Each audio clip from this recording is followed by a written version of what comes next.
Welcome everyone to Half History Will Travel. I am your host, the Wilder Historian, and I'm putting a bow on the animated battle map series for Antietam. I have already animated the Cornfield and Bloody Lane, so Burnside Bridge is the last segment of the battle to put together. The patrons on Patreon are voting for which peripheral battle around Antietam to animate, so if you want to vote, please head on over to the Patreon page and join for as little as $1 and you can cast your ballot.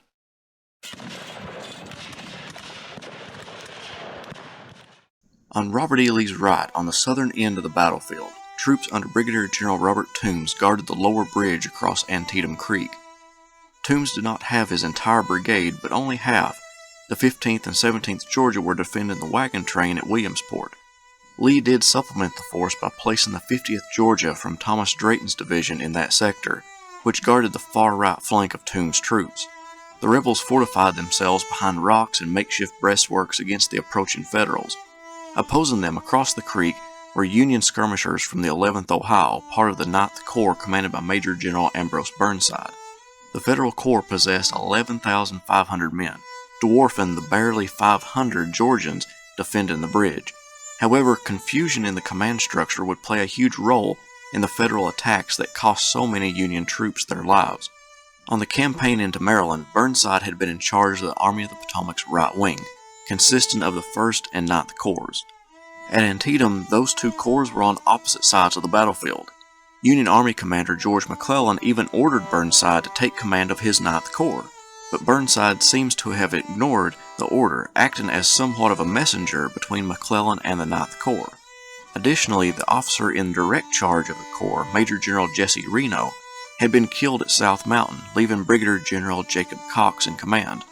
Cox, unfamiliar with coordinating such a large force and unsure of his authority to command the Corps since Burnside was supposed to have taken over, remained in an almost limbo state, not wanting to overextend his authority, which led to a non-aggressive attack against the Confederates. At about 10 a.m. on the morning of September 17th, Burnside received the orders to take the bridge. The 11th Ohio pulled back after their prolonged skirmishing with the enemy, and the 11th Connecticut took their place against the rebels. The men from Connecticut approached the bridge and a small stone wall, but it did little to protect them from the lead thrown at them from the rifled muskets of the Georgians. Stuck in a severe firefight, Captain John Griswold jumped onto the stone wall, waving his sword, and ordered his men to cross the creek with him. However, only a handful of men made the attempt, which ended in the mortal wounding of Griswold as he crossed the creek, but he did make it to the other side. The colonel of the 11th Connecticut would be hit multiple times by rifle fire and be taken from the field where he died the next day. The first attempt at taking the bridge had failed. Next, Colonel George Crook's brigade was ordered to advance on the bridge, but the orders were vague, and Crook did not understand that he was supposed to launch the main assault. He thought that job was for Sturgis's division, who was in that sector as well. But Sturgis was supposed to lay down a masking fire and divert the Confederate attention from Crook's men. Crook's first move was to send half of the 28th Ohio out as skirmishers, but the 20th Georgia's marksmanship threw them back. Crook then took the rest of the 28th and the 11th Ohio and ordered them against the bridge. The 5 companies of the 28th found good ground to engage in skirmishing with the Georgians, but the 11th Ohio fell back to safety. The second attempt to capture the bridge had failed, just like the first. To the south, Rodman's division was attempting to find a better way across the creek, but he was intimidated by the small 50th Georgia defending the shallow ford and decided to move his command further to the west to Snavely Ford. It was about 11:30 a.m. when the third assault began. Sturgis was ordered to send in Nagel's division at the double quick with bayonets fixed across the bridge.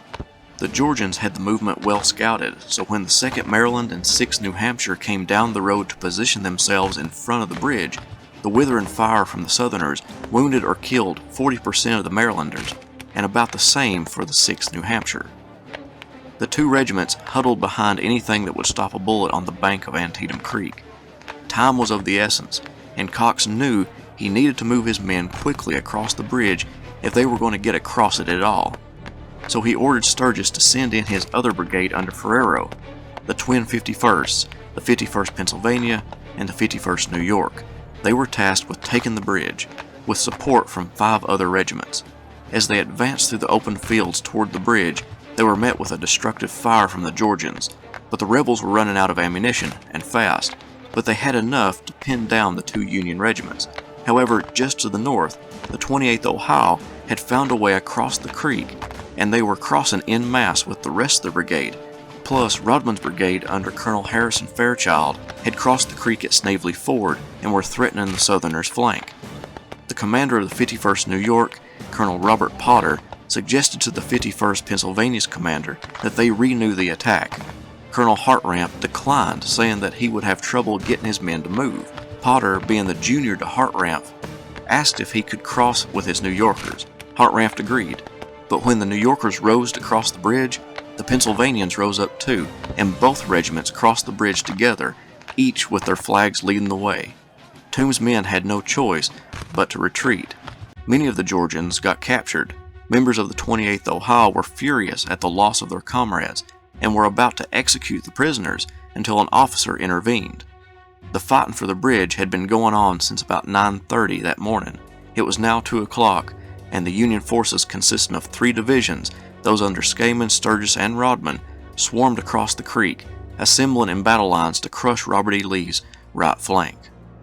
What was left of the Georgians positioned themselves behind a stone wall about 900 yards to the west of the creek. On that flank, David R. Jones's division of fewer than 2,800 men were not capable of throwing back such a large force in front of them. However, as the rebels gazed across the battlefield at the enemy, the massive blue lines halted. General Cox asked Burnside if Sturgis's division could be replaced by Orlando Wilcox's division, since Sturgis's men had been horribly bloodied during the assault against the bridge. Burnside relented, but Sturgis's men would be kept on the west bank if needed.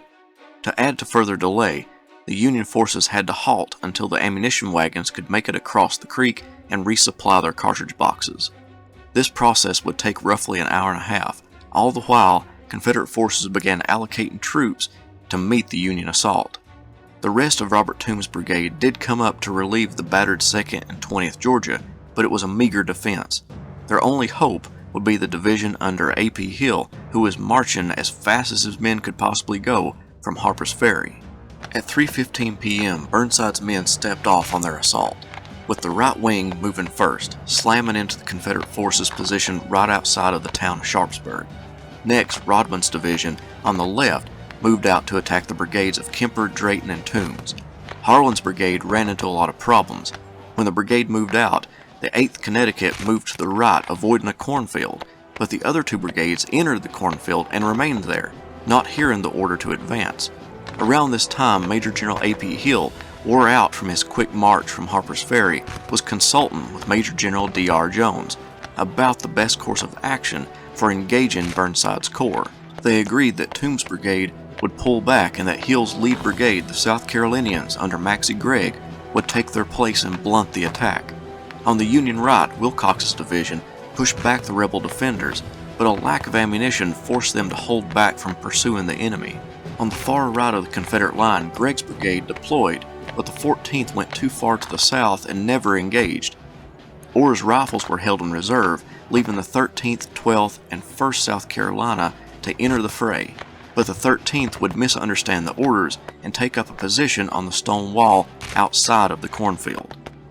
The whole brigade of South Carolinians barely equaled the 750-man 16th Connecticut, the men from Connecticut only being in service for 3 weeks at this point. The Nutmeggers threw lead into the rebels and drove back the veteran brigade, and waited for more attacks with their bayonets fixed. Fairchild's brigade was ordered to fall back, being too far in advance of the Union line, which left the 8th Connecticut marching into certain death as it approached the mangled ranks of Confederates on the Harper's Ferry Road. On the men from Connecticut marched, engaging in a destructive firefight with Henry Benning's Georgians. The boys in blue did not want to give up their ground, but the infiltrating fire from the advancing North Carolinians from the south forced them to stubbornly fall back. During the fight, General Rodman rode to join the 8th, but never reached them. A Confederate bullet struck him in the chest, mortally wounding him. The 8th lost about 50% of the men they took into battle. Gregg's South Carolinians were about to pull back, unable to budge the 2 regiments from the cornfield, until Gregg was able to maneuver Orr's rifles to the flank of the Rhode Islanders.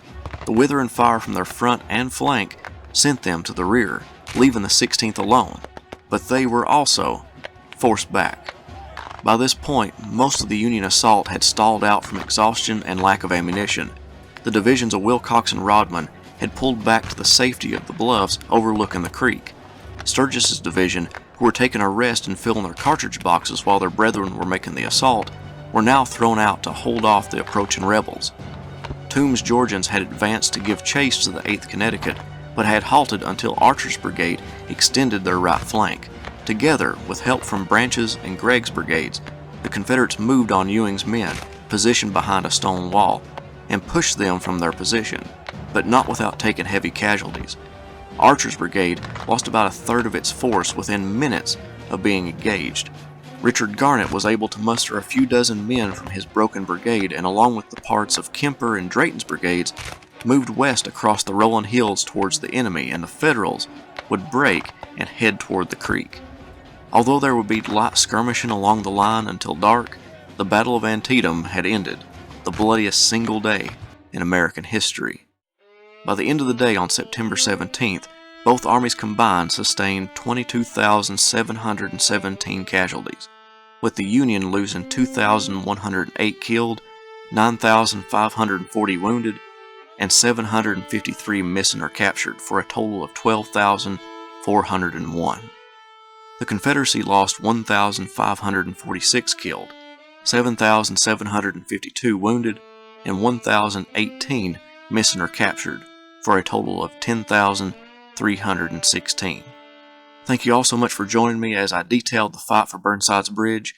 Please consider subscribing if you have not done so already, join the Patreon page, and purchase a shirt from the Teespring store. Thank you all again, and have a great day. Historian, historian, where do you roam? Historian, historian, far, far from home. Have history will travel reads the card of a man, a professor with knowledge in the heartland. To educate the world is his mission. A professor of fortune is a man called historian. Historian.